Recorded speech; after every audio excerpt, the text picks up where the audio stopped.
आज लद्दाख का दौरा कर सकते हैं सेना प्रमुख जनरल नरवणे।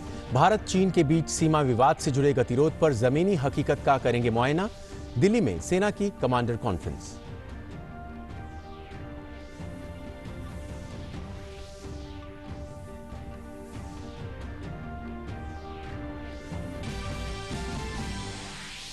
कोविड महामारी के बीच प्रतिबंधों के साथ पुरी में आज भगवान जगन्नाथ की रथ यात्रा की धूम।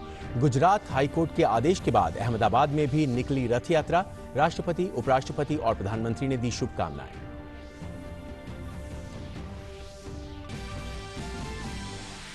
तीन दिन के दौरे पर रूस पहुंचे रक्षा मंत्री राजनाथ सिंह। दोनों देशों के बीच रक्षा और रणनीतिक साझेदारी में आएगी मजबूती। आज रूस के रक्षा मंत्री के साथ होगी द्विपक्षीय बैठक।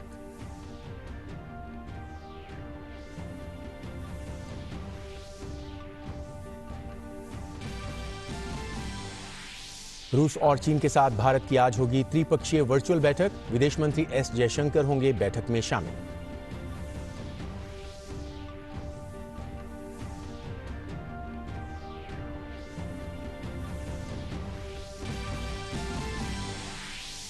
जनसंघ के संस्थापक डॉक्टर श्यामा प्रसाद मुखर्जी का बलिदान दिवस आज। प्रधानमंत्री नरेंद्र मोदी, गृह मंत्री अमित शाह और भाजपा अध्यक्ष जेपी नड्डा ने किया उनके त्याग और बलिदान को नमन। भारत में इलाज के बाद कोरोना मरीजों के स्वस्थ होने की दर हुई 56.37%। 2,48,189 मरीज संक्रमण से हुए मुक्त।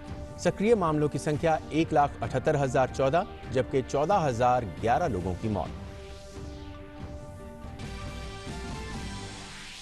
और दुनिया भर में 90 लाख से ज्यादा हुए कोरोना के मामले। 4,71,000 से अधिक की मौत। अमेरिका में मृतकों का आंकड़ा पहुंचा 1,20,000 के पार।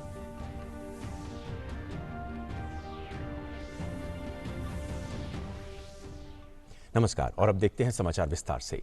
आज सेना प्रमुख जनरल एमएम नरवणे लद्दाख का दौरा करेंगे। उनका यह दौरा ऐसे वक्त में होगा जब भारत और चीन के बीच सीमा विवाद को लेकर गतिरोध जारी है। माना जा रहा है कि सेना प्रमुख लद्दाख में सैन्य अधिकारियों के साथ मौजूदा परिस्थितियों में जमीनी हकीकत का मुआयना करेंगे। इससे पहले मौजूदा परिस्थिति में देश के सुरक्षा के हालात पर सेना प्रमुख ने दिल्ली में टॉप आर्मी कमांडर्स के साथ बैठक की। कमांडर्स कॉन्फ्रेंस के दूसरे चरण के लिए कमांडर्स अभी राजधानी में हैं।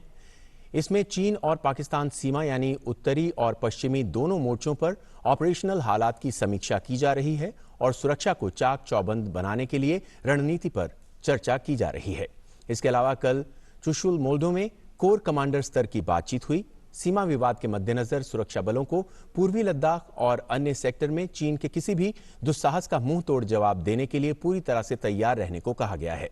चीन के साथ लगती सीमा की रक्षा के लिए भारत अब से अलग सामरिक तरीके अपनाएगा। शीर्ष सैन्य अधिकारियों को जमीनी, सीमा, हवाई क्षेत्र और रणनीतिक समुद्री मार्गों में चीन की गतिविधियों पर कड़ी नजर रखने के निर्देश हैं।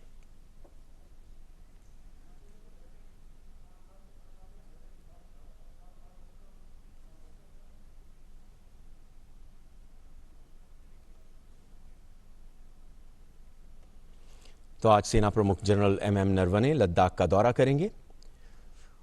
उनका ये दौरा ऐसे वक्त में है जब भारत और चीन के बीच सीमा विवाद को लेकर गतिरोध जारी है और यह माना जा रहा है कि सेना प्रमुख लद्दाख में सैन्य अधिकारियों के साथ मौजूदा परिस्थिति में जमीनी हकीकत का मुआयना करेंगे। और इससे पहले मौजूदा परिस्थिति में देश के सुरक्षा हालात पर सेना प्रमुख ने दिल्ली में टॉप आर्मी कमांडर्स के साथ बैठक भी की। और लेह से हमारे संवाददाता अमृतपाल इस वक्त हमारे साथ जुड़ गए हैं। अमृत, आज सेना प्रमुख एमएम नरवणे लद्दाख का दौरा करेंगे। कितना अहम उनका ये दौरा माना जा रहा है? काफी अहम दौरा है क्योंकि जनरल नरवणे यहाँ आके फौज की बेसिस पर, आर्मी के बेसिस पर जाएंगे और ऑपरेशनल प्रिपेयर्डनेस चेक करेंगे। Operational preparedness highest alert level पर कर दी गई है। एयरफोर्स, वायुसेना और थल सेना दोनों की फॉरवर्ड बेसिस पर थल सेना के और एडिशनल ट्रूप्स मूव कर दिए गए हैं ताकि अगर कोई मिस एडवेंचरिज्म होती है तो एक स्ट्रिक्ट विजिल मेंटेन किया जाए। जैसे कि आपको याद होगा कि जब रक्षा मंत्री ने मॉस्को जाने से पहले सीडीएस जनरल रावत और तीनों सेना अध्यक्षों के साथ मुलाकात की थी और वार्ता की थी, तो ये डिसाइड हुआ था कि अगर पीपल्स लिबरेशन आर्मी की तरफ से कोई भी ट्रांसग्रेशन होती है या मिस एडवेंचरिज्म होती है या एलएसी को क्रॉस करने की कोशिश होती है तो सेना को पूरी छूट दे दी गई है कि वो उसका मुंह तोड़ जवाब दें। Secondly, rules of engagement change किए गए हैं, तो उसके चलते जो बदली परिस्थिति है उसका जायजा लेने आज सेना अध्यक्ष थल सेना अध्यक्ष यहाँ आ रहे हैं। ये भी सूचना है कि कल वो कश्मीर घाटी की विजिट करेंगे, जहां पर वहां पे फौज की ऑपरेशनल प्रिपेयर्डनेस का जायजा लेंगे। जैसे आप बता रहे थे कि कमांडर्स कॉन्फ्रेंस में, आर्मी कमांडर्स कॉन्फ्रेंस पर में नॉर्दर्न आर्मी कमांडर मौजूद थे और वहां पर ये कहा गया कि ये तय हुआ कि दोनों फ्रंट पर, वेस्टर्न फ्रंट और ईस्टर्न फ्रंट पर तैनाती पूरी हाईएस्ट अलर्ट लेवल पे की जाए और तो उसी की समीक्षा करने आज थल सेना अध्यक्ष यहाँ शाम को आ रहे हैं। बिल्कुल बिल्कुल। और साथ ही जो वहां पर सैनिक तैनात हैं, यकीनन उनके हौसले बुलंद हैं, उनके इस दौरे से और हौसले बुलंद होंगे सैनिकों के। इसके अलावा कल चुशुल मोल्डो में भी कोर कमांडर स्तर की बातचीत हुई थी दोनों देशों के बीच टेंशन को ईज ऑफ करने के लिए। उसमें क्या कुछ निकल कर आया? देखिए, हालांकि आधिकारिक सूचना फौज की तरफ से कोई नहीं आई है, पर सूत्रा में ये बता रहे हैं तेजेंद्र के कल जब जनरल हरविंदर सिंह और जनरल लियू लिन जो कि साउथ शिनजियांग मिलिट्री डिस्ट्रिक्ट के कमांडर हैं, उनके बीच जब वार्ता हुई तो ये तय हुआ कि जो डीएस्केलेशन और डिसएंगेजमेंट प्रोसेस है जो 6 जून को दोनों कोर कमांडर्स के बीच में तय हुआ था, उसको आगे बढ़ाया जाए।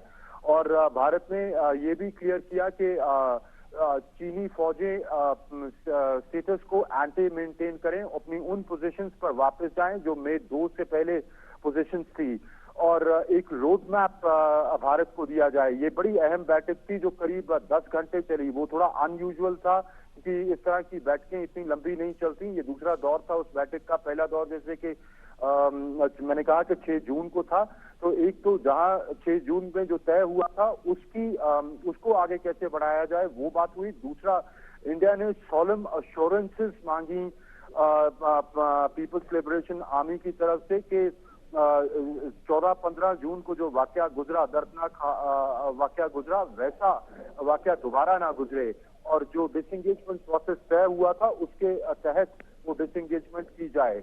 और दूसरी बात जो अहम थी वो Indian core commander general Harvinder Singh ने ये साफ किया कि अगर इस तरह की कोई मिसएडवेंचरिज्म होती है तो इंडिया रिजर्व्स द राइट के इंडियन फौजें उसका मुंह तोड़ जवाब देंगी। इंडिया चाहता नहीं है कि सिचुएशन एस्केलेट हो। इंडिया बातचीत के द्वारा इस मसले को रिजॉल्व करना चाहता है, स्टैंड ऑफ को खत्म करना चाहता है जो अब 7वें हफ्ते में आ गया है। पर अगर चीनी फौजें रूल्स ऑफ एंगेजमेंट को नहीं फॉलो करती तो भारतीय फौजें न्यू रूल्स ऑफ एंगेजमेंट के तहत असॉल्ट वेपन से फायरिंग कर सकते हैं। तो ये चीन को बड़े साफ शब्दों में कन्वे कर दिया गया है। तेजेंद्र जी, अमृतपाल, बहुत बहुत शुक्रिया। बेहद अहम जानकारी कल कोर कमांडर स्तर की बातचीत में से आपने हमें बताई। और साथ ही आज सेना प्रमुख जनरल MM नरवणे लद्दाख का दौरा करेंगे। खबरों में आगे बढ़ेंगे। पुरी में आज सिर्फ जय जगन्नाथ की गूंज सुनाई दे रही है। सुप्रीम कोर्ट की अनुमति के बाद यहां भगवान जगन्नाथ अपने भाई बहन के साथ रथ पर सवार होकर मौसी के घर के लिए निकल पड़े हैं। भगवान जगन्नाथ के रथ का नाम है नंदी घोष। भगवान बलभद्र का तालध्वज और देवी सुभद्रा अपने दर्प दलन रथ पर सवार हैं। हालांकि कल सुप्रीम कोर्ट की ओर से यात्रा निकालने के आदेश के बाद ओडिशा के मुख्यमंत्री नवीन पटनायक ने माना कि कोविड महामारी के बीच रथ यात्रा निकालना बड़ी चुनौती है, और उन्होंने उम्मीद जताई कि इस महोत्सव में हिस्सा लेने वाले सभी श्रद्धालु कोरोना संकट के इस दौर में लागू सभी दिशा निर्देशों का कड़ाई से पालन करेंगे। रथ यात्रा से पहले तैयारियों की समीक्षा के दौरान मुख्यमंत्री ने पुलिस और प्रशासन को कई जरूरी निर्देश दिए हैं। पुरी में सोमवार रात 9 बजे से बुधवार दोपहर 2 बजे तक कर्फ्यू जैसा बंद रहेगा। बहरहाल कोविड-19 संकट के बीच ऐतिहासिक रथ यात्रा का जश्न मनाया जा रहा है। 9 दिन के इस त्योहार में सुरक्षा के खास इंतजाम किए गए हैं। पुरी के लोगों से अपील की गई है कि वो यात्रा देखने के लिए घर से बाहर निकलने से बचें, बल्कि टीवी पर यात्रा देखें। वहीं राज्य के अन्य हिस्से के लोगों से आग्रह किया गया है कि वो पुरी में समुद्र की तरफ वाले इलाके की ओर ना जाएं। पुरी में सभी एंट्री पॉइंट्स बंद हैं और यात्रा से जुड़ी तैयारियों वाली गाड़ियों को छोड़कर किसी और गाड़ी को आवागमन की इजाजत नहीं है। लोगों का पार्टिसिपेशन डायरेक्टली नहीं है। आपके टीवी चैनल के थ्रू आपके पास है अपॉर्चुनिटी कि आप यात्रा का आनंद उठा सकते हैं। और ये पेंडेमिक के कारण, कोरोना के कारण यहाँ लोगों का आना ठीक नहीं है, इसलिए ये व्यवस्था की गई है। यहाँ एक additional DG law and order जो श्री सौमेंद्र प्रियदर्शी हैं, वो इसके ओवरऑल चार्ज में हैं। और तीनों रथों का जैसे ट्रेडिशनली किया जाता है कि एक एक सीनियर ऑफिसर एक एक रथ के चार्ज में रहते हैं।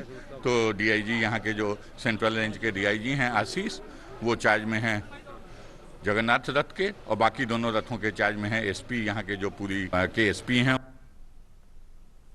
और कल सुप्रीम कोर्ट के फैसले के बाद गुजरात हाई कोर्ट ने भी देर रात अहमदाबाद में जगन्नाथ रथ यात्रा की इजाजत दे दी, जिसकी धूम आज साफ दिखाई दे रही है। हालांकि रथ यात्रा के दौरान कोरोना के संक्रमण से बचाव के लिए कई जरूरी प्रतिबंध लागू हैं। अदालत के आदेश के तहत रथ यात्रा के दौरान सीमित श्रद्धालु ही रथ खींच रहे हैं।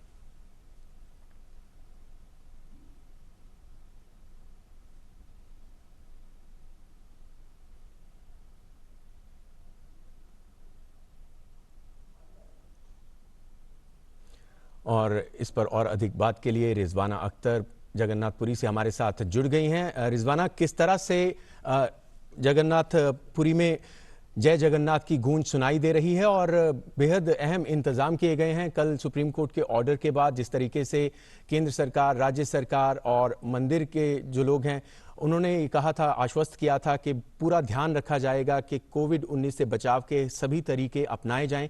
किस तरह से ये आयोजन हो रहा है? बिल्कुल तेजिंदर, यहाँ एक अनोखा स्टेप लिया गया है। पहली बार दर्शकों को घर पे बैठ के लॉर्ड जगन्नाथ की रथ यात्रा देखने के लिए कहा गया है। और पुरी की जो बड़दांडा है, यहाँ जब लाखों के तादाद में लोग रहते थे, अभी बिल्कुल कुछ लोग ही हैं, क्योंकि सुप्रीम कोर्ट की डायरेक्टिव है कि जितने कम से कम लोगों से ये काम किया जाए, रथ यात्रा की जो जितनी परंपरा है उसको किया जाएगा और सारे रिचुअल्स को माना जाएगा। लेकिन लोगों के जितने कम लोगों के उपस्थित में हो, क्योंकि ये कोविड-19 की जो पैंडेमिक है उसको देखते हुए लोगों की भीड़ को कम करनी चाहिए। अभी जो है सुबह से पुरी की रथ यात्रा की सारी तैयारी शुरू हो गई थी। शंकराचार्य जी अभी पुरी के रथ यात्रा पे, पुरी के जो चैरियट्स में वो अभी जाके दर्शन दे रहे हैं। इससे पहले तीनों भगवान को, बलभद्र, जगन्नाथ जी और सुभद्रा जी को, सबको अपने अपने चैरियट्स में लाके रख दिया गया है। उसके बाद काफी यहाँ पे जो रथ यात्रा की जो है बहुत नीति नियम है, और उस नीति नियम, बहुत पुरानी नीति नियम के साथ ही ये किया जा रहा है। सारे जितने सेवायत है सबको कोविड-19 की टेस्ट दिया गई है। और सबसे एक अभी डिस्ट्रिक्ट एडमिनिस्ट्रेशन ने बताया ये हजारों लोगों को सेवायत को टेस्ट दिया गया, सिर्फ एक में पॉजिटिव है, एक की पॉजिटिव आई थी, उसको शुरू से ही कल शाम से ही उसको अलग करके कंटेनमेंट जोन में रख दिया गया है, और बाकी जो है सारे नेगेटिव हैं। तो इस तरह से सारे जितने सेवायत इसमें काम में लगे हुए हैं सबको पॉजिटिव कोरोना की टेस्ट से दे दिया गया है। जितने नेगेटिव हैं वही आके काम में लगे हुए हैं। और उसके साथ साथ हर चैरियट्स के लिए लोग भी कर दिया गया कि 500 लोग से ज्यादा नहीं खींच सकते हैं। और अभी जितनी नियम है शुरू से वो काम चल रही है, डिसिप्लिन वे से काम चल रही है। सब ने मास्क लगाया हुआ है और एकदम, लेकिन जितनी श्रद्धा और जो मंदिर की जितनी रिचुअल्स है वो बिल्कुल सही तौर पर किया जा रहा है, लेकिन कोविड-19 की पैंडेमिक को जो एडवाइजरी है उसको मानते हुए। रिजवाना, बिल्कुल हम तस्वीरों में देख पा रहे हैं, एक अलग नज़ारा है इस बार जगन्नाथपुरी में भगवान जगन्नाथ की रथ यात्रा का। पहले हम देखते थे कि बड़ी तादाद में श्रद्धालु होते थे, लेकिन आज ऐसा मौका है जिस समय कोविड-19 से बचाव के चलते जो श्रद्धा है श्रद्धालुओं की वो अलग रूप में दिखाई दे रही है। वो हमें नजर आ रहा है कि वहां पर ज्यादा भीड़ इकट्ठी नहीं होने दी गई है और लोग भी, श्रद्धालु भी अपनी जिम्मेदारी समझ रहे हैं। बेहद अहम रोल उनका भी, जो घरों में रहकर इस रथ यात्रा का आनंद ले रहे हैं। जी तेजिंदर, ये पहली बार भी है कि जैसे, क्योंकि जब से लॉकडाउन में है, लॉकडाउन के बाद से ही मंदिर में रेस्ट्रिक्शन हो गई थी, तो बहुत लोग जगन्नाथ जी को अभी पहली बार ये देख रहे हैं टीवी के माध्यम से क्योंकि इसके पहले आपको पता होगा जो रिचुअल है, स्नान पूर्णिमा हो एक होता है, स्नान यात्रा, जहाँ तीनों देवियों को एक रिचुअल से स्नान किया जाता है। उसके बाद वो तीनों देव देवी अलग से रहते हैं, एक सेक्लूशन में रहते हैं। उसके बाद ये पहली मौका होती है जहाँ लोग देख सकते हैं लॉर्ड जगन्नाथ को, लॉर्ड बलभद्र को और गॉडेस सुभद्रा को। तो ये पहली बार वो लोग देख रहे हैं, अपने पर्सनली आके सामने नहीं देख सकते हैं, लेकिन श्रद्धा जो है और भक्ति जो है वो संपूर्ण है। क्योंकि चाहे वो आप टीवी माध्यम से देखें या खुद अपने आंखों से देखें, आप वो चाहते थे कि ये जो इतनी सेंचुरीज की ट्रेडिशन है, ये ट्रेडिशन भंग ना हो। रथ यात्रा जानी होनी चाहिए और लॉर्ड जगन्नाथ और लॉर्ड बलभद्र और सुभद्रा जो जितने 3 किलोमीटर की दूर में जो श्री गुंडीचा टेम्पल है वहां तक जाके पहुंच जाएं। जी रिजवाना, हम तस्वीरों में देख पा रहे हैं किस तरह से वहां पर श्रद्धा के साथ इस यात्रा को किया जा रहा है और श्रद्धालु श्रद्धा भाव से घर में बैठकर इस यात्रा को देख पा रहे हैं। कहाँ तक पहुंच चुकी है फिलहाल ये यात्रा, और ये भी पता चला था कि 2 बजे तक कर्फ्यू जैसी स्थिति रहेगी, वहां पर किसी को भी बाहर से आने की इजाजत नहीं होगी। तो कितने बजे तक ये यात्रा संपन्न होने की उम्मीद है? अभी जो है तीनों देव देवी अपने चैरिट्स में उनको स्थापन कर दिया गया है।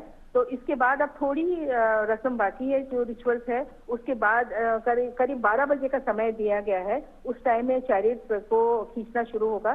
सबसे पहले गॉडेस सुभद्रा की जो दर्प दलन है वो पहले जाएगी। उसके बाद बलभद्र की चैरिट्स को लिया जाएगा और उसके बाद आखिर में लॉर्ड जगन्नाथ की नंदी घोष को खींचा जाएगा। और ये भी टाइम ये है कि 1-1 घंटे के देरी में, 1-1 घंटे के इंटरवल्स में ये चैरिट्स को खींचा जाएगा।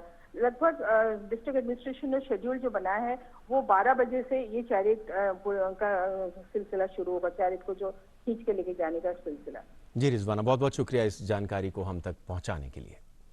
खबरों में आगे बढ़ेंगे। रक्षा मंत्री राजनाथ सिंह 3 दिन की रूस यात्रा पर इस समय मॉस्को में हैं। कल वहां उनकी अगुवाई मेजर जनरल कुसेंको, विजिली, एलेक्जेंड्रीविच और रूस में भारत के राजदूत ने की। रूस पहुंचने से पहले एक ट्वीट में राजनाथ सिंह ने कहा था कि इस यात्रा के दौरान वो दोनों देशों के बीच रक्षा और रणनीतिक भागीदारी को और मजबूत बनाने के तौर तरीकों पर बातचीत करेंगे। रक्षा मंत्री मॉस्को में आयोजित होने वाली 75वीं विजय दिवस परेड में भी हिस्सा लेंगे। द्वितीय विश्व युद्ध में रूस और मित्र देशों के विजय प्राप्त करने की 75वीं वर्षगांठ के अवसर पर कल 24 जून को मॉस्को में विजय परेड आयोजित की जाएगी। भारतीय सेना के तीनों अंगों का 75 सदस्यों का दस्ता पहले ही मॉस्को पहुंच चुका है, जो विजय परेड में रूस और अन्य आमंत्रित देशों के सैनिकों के साथ हिस्सा लेगा। परेड में भाग लेने वाले दस्ते का नेतृत्व सिख लाइट इन्फेंट्री रेजिमेंट के मेजर रैंक के अधिकारी करेंगे।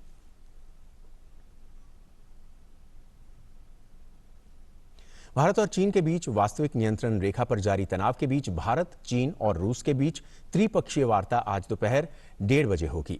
विदेश मंत्री एस जयशंकर अपने चीनी और रूसी समकक्षों के साथ वर्चुअल प्रेस कॉन्फ्रेंस में बात करेंगे।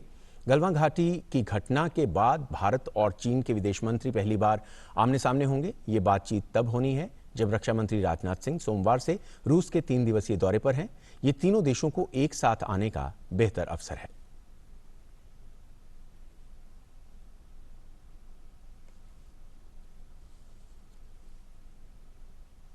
बीजेपी आज देश भर में डॉक्टर श्यामा प्रसाद मुखर्जी का बलिदान दिवस मना रही है। उन्होंने शिक्षा, राजनीति, समाज, संस्कृति सभी क्षेत्रों में अपना अहम योगदान दिया। आज उनकी पुण्यतिथि पर भारतीय जनता पार्टी उनके त्याग और बलिदान को याद कर रही है। प्रधानमंत्री नरेंद्र मोदी ने ट्वीट किया है और डॉक्टर मुखर्जी को मां भारती का महान सपूत बताते हुए उनकी पुण्यतिथि पर नमन किया है। बीजेपी अध्यक्ष जेपी नड्डा ने डॉक्टर मुखर्जी को नमन करते हुए कहा है कि एक देश में 2 विधान, 2 निशान, 2 प्रधान नहीं चलेंगे का नारा देकर जम्मू कश्मीर के सर्वांगीण विकास के लिए धारा 370 और 35A को समाप्त करने की प्रेरणा का बीजारोपण करने वाले जनसंघ के संस्थापक डॉक्टर श्यामा प्रसाद मुखर्जी ही थे। नड्डा आज एक वर्चुअल वीडियो कॉन्फ्रेंस को संबोधित करेंगे।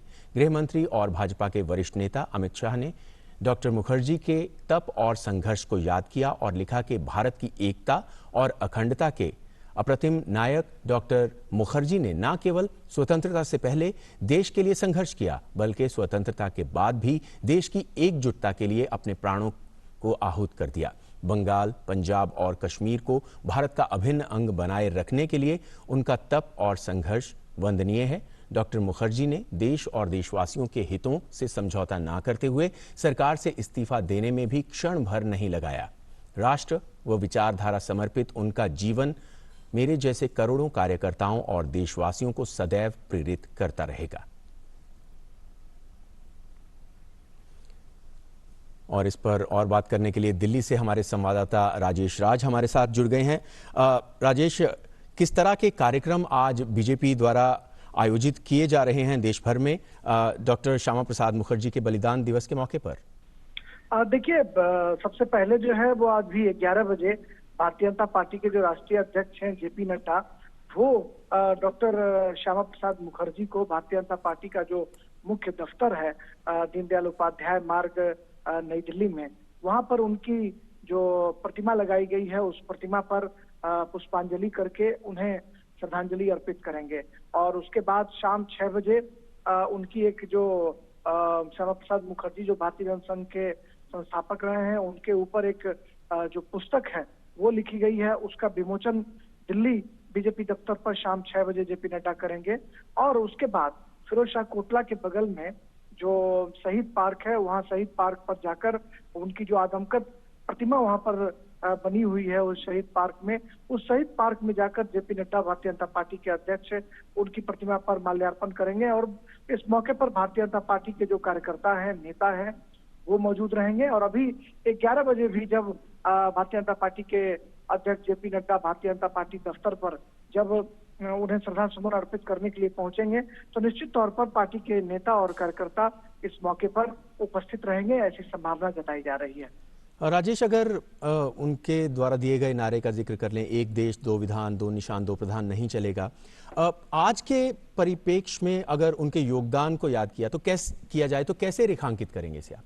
देखिए, निश्चित तौर पर तेजेंद्र, जिस तरीके से कश्मीर को लेकर, पंजाब को लेकर, बंगाल को लेकर वो कहीं ना कहीं देश की एकता अखंडता को लेकर लगातार वो समर्पण की बात करते रहे। और उन्होंने कश्मीर के मुद्दे को जिस तरीके से स्वाधीनता आंदोलन से पहले ही उन्होंने इस मामले को आगे बढ़ाने की कोशिश की। और हम कह सकते हैं कि 1951 में जब जनसंघ का उद्भव हुआ, 1952 में जम्मू कश्मीर की एक रैली में उन्होंने कहा था कि आपको एक भारतीय संविधान जो है वो प्रदत्त करूंगा, अगर नहीं कर पाया तो अपना जीवन जो है वो बलिदान कर दूंगा। तो कहीं ना कहीं कश्मीर में जो मुख्यमंत्री थे वो प्रधानमंत्री कहलाते थे, 2 झंडे थे और 2 उनका संविधान अलग था। इस बात की वो लगातार मुखालफत करते रहे, वो लगातार इसका विरोध करते रहे कि कहीं ना कहीं जब कश्मीर भारत का अभिन्न हिस्सा है तो क्यों कश्मीर का झंडा अलग होगा, कश्मीर में मुख्यमंत्री प्रधानमंत्री कहलाएंगे। इस बात का वो विरोध करते रहे और धारा 370 और 35A को हटाए जाने को लेकर लगातार वो संसद के भीतर भी आवाज बुलंद करते रहे। और यह वर्तमान सरकार ने, प्रधानमंत्री नरेंद्र मोदी के नेतृत्व में, गृह मंत्री अमित शाह ने उनके सपनों को साकार करने की कोशिश की और धारा 370 और 35A को हटाकर कश्मीर में कहीं ना कहीं जो श्यामा प्रसाद मुखर्जी का जो सपना था, उस सपने को साकार करने की दिशा में एक कदम बढ़ती हुई भारत सरकार जो है वो दिखाई पड़ रही है। और यही उनके प्रति इस वर्ष जो है सच्ची श्रद्धांजलि हम कह सकते हैं। 1953 में बिना परमिट लिए वो जम्मू कश्मीर की यात्रा पर निकल पड़े और कहीं ना कहीं उसके बाद उन्हें नजरबंद कर दिया गया और उसके बाद संदेहास्पद परिस्थितियों में उनकी मौत हो गई। तो कश्मीर को लेकर उनकी शहादत आज जो है रंग ला रही है, आज उन्हें याद किया जा रहा है और 1970 को खत्म कर भारत सरकार ने उनके प्रति सच्ची श्रद्धांजलि। बिल्कुल, बेहद अहम योगदान। और डॉक्टर श्यामा प्रसाद मुखर्जी के बलिदान दिवस पर आज कई कार्यक्रम बीजेपी द्वारा आयोजित किए जा रहे हैं। जम्मू कश्मीर के पुलवामा जिले में बंजू इलाके में सुरक्षा बलों और आतंकवादियों के बीच चल रही मुठभेड़ में 2 आतंकियों के मारे जाने की खबर है। मारे गए आतंकियों की अभी तक पहचान नहीं की जा सकी है। मुठभेड़ स्थल से सुरक्षा बलों ने 2 AK-47 भी बरामद किए हैं। मुठभेड़ अभी भी चल रही है। जानकारी के मुताबिक मुठभेड़ में CRPF का एक जवान भी शहीद हो गया है। स्वास्थ्य मंत्रालय ने आज भारत में कोविड-19 की ताजा स्थिति की जानकारी साझा की है, जिसके मुताबिक अब तक 2,48,189 मरीज संक्रमण से पूरी तरह मुक्त होकर घर जा चुके हैं। स्वस्थ होने वाले लोगों की दर 56.37% है। इसके अलावा अभी 78,014 मरीज संक्रमित हैं, जिनका अलग अलग अस्पतालों में इलाज चल रहा है, जबकि 14,011 मरीजों की मौत हो चुकी है। केंद्र सरकार लगातार टेस्टिंग लैब की क्षमता बढ़ा रही है। देश में टोटल लैब की संख्या 981 हो गई है, जिनमें सरकारी लैब की संख्या 722 और निजी लैब की संख्या 259 है। हर दिन सैंपल जांच करने की क्षमता में बढ़ोतरी हो रही है।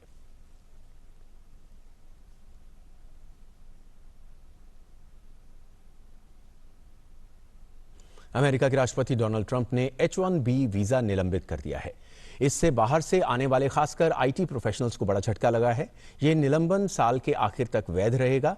ट्रंप प्रशासन के अधिकारियों के मुताबिक यह फैसला अमेरिकी श्रमिकों के हित के लिए लिया गया है। ट्रंप के इस फैसले से दुनिया भर में अमेरिका में नौकरी करने का सपना देखने वाले हजारों लोगों को धक्का लग सकता है। इंग्लैंड दौरे पर रवाना होने से पहले पाकिस्तानी क्रिकेट टीम के लिए बुरी खबर है। पाकिस्तान क्रिकेट बोर्ड ने अपने 3 खिलाड़ियों के कोरोना पॉजिटिव होने की पुष्टि की है। रावलपिंडी में रविवार को 5 क्रिकेटर्स का परीक्षण किया गया था, जिसके बाद हैदर अली, हैरिस रऊफ और शादाब खान की रिपोर्ट पॉजिटिव आई है, जबकि उस्मान शिनवारी और इमाद वसीम स्वस्थ बताए गए हैं। पाकिस्तान की टीम को इस महीने के आखिर में इंग्लैंड दौरे पर जाना है। इससे पहले पाकिस्तान के खिलाड़ी अलग अलग शहरों में थोड़ी बहुत प्रैक्टिस कर रहे हैं और उन्हीं जगहों पर खिलाड़ियों और सपोर्ट स्टाफ का कोरोना टेस्ट भी होगा। लाहौर में 24 जून को सभी खिलाड़ी एकत्रित होंगे, जहां से टीम मैनचेस्टर के लिए उड़ान भरेगी। इंग्लिश प्रीमियर लीग में मैनचेस्टर सिटी ने इतिहाद स्टेडियम में खेले गए मुकाबले में बर्नले को 5-0 से करारी शिकस्त देने में कामयाबी पाई। इस कारण अब लिवरपूल को खिताब हासिल करने के लिए गुरुवार तक का इंतजार करना पड़ेगा। इस मैच में सिटी के लिए फिल फोडेन और रियाद माहरेज ने 2-2 गोल किए। मैच का पहला गोल फिल फोडेन ने 22वें मिनट में किया। इसके बाद 6 मिनट के अंतराल में रियाद माहरेज ने 2 गोल कर मैनचेस्टर सिटी को 3-0 से आगे कर दिया। दूसरे हाफ में भी मैनचेस्टर सिटी का दबदबा देखने को मिला और डेविड सिल्वा और फोडेन के 1-1 गोल की बदौलत मैनचेस्टर सिटी ने 5-0 से जीत दर्ज की। और इसके साथ ही इस बुलेटिन में फिलहाल इतना ही। दीजिए इजाजत। नमस्कार।